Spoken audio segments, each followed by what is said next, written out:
Hi, I'm Andrew. Hi, I'm Lanyan, and we are psychologists from the Immigration and Checkpoints Authority. So in this episode, we'll be talking more about the role of psychologists in crisis support. So I understand we have some questions to answer.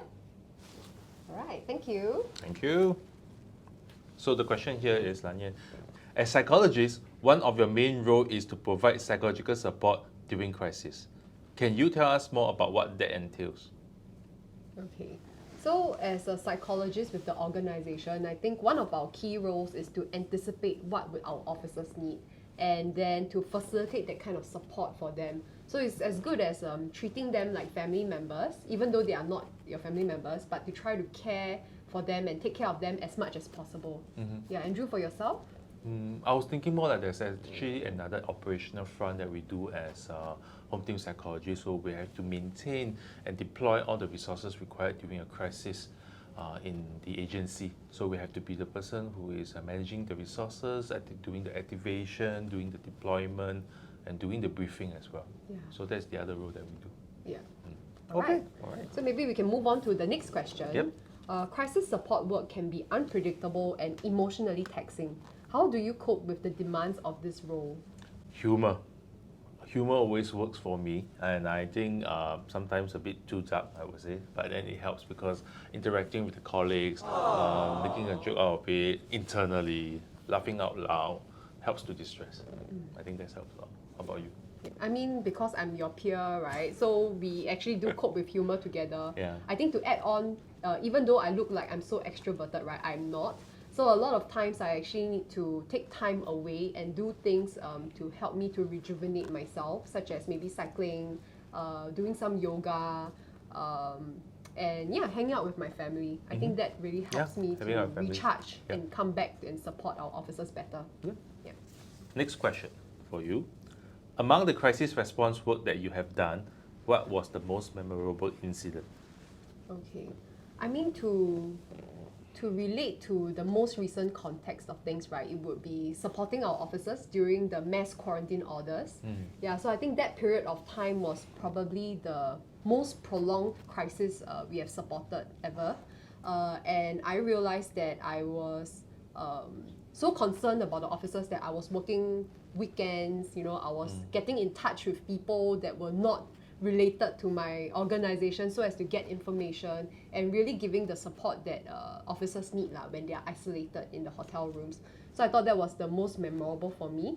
But of course, that was an expensive lesson as well because then I realized I was actually pretty burnt out. So even as like a psychologist or in the helper's profession, I think being able to take care of yourself is a very important skill to hone on.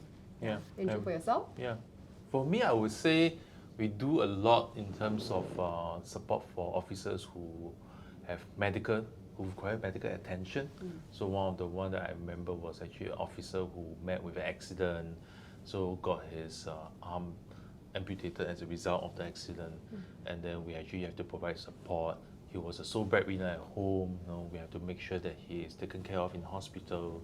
His family is taken care of at the hospital is with him, and then actually supporting the son who was actually having to deal with the aftermath of things, the insurance, the hospitalization matters, and all this psychological, emotional trauma that comes along, seeing their father in that state. So I think that makes it meaningful for me to be able to be there to help them as a fellow ICA officer.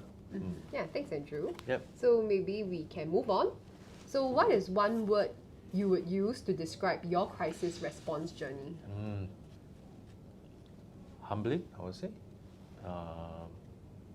You think you know and seen it all, but every time you got into it or you have to provide support, it makes you think about life. It makes you reflect about what could it be like if it happens to you, because it could be happening to everybody else. So it really makes you cherish about what you have a lot. Yeah. How about you? For myself, I think it is really meaningful. Yeah. So I think the work that we are doing, it's really helping people to be at a better place or looking out for them. And I think in a work context, not many people actually get that a lot. Yeah, so for us being able to provide that kind of support, being able to be there for the officers, I thought that's really very meaningful for me, and that's what keeps me going in this job. Yeah, I agree. Couldn't agree more. With that, we have come to the end of today's episode. We hope you enjoy what we have shared on what we do as home team psychologists. Yeah. So to find out more about what other home team psychologists do stay tuned to the other InPsych Out episodes. Yeah, with that, goodbye. Stay safe. See you.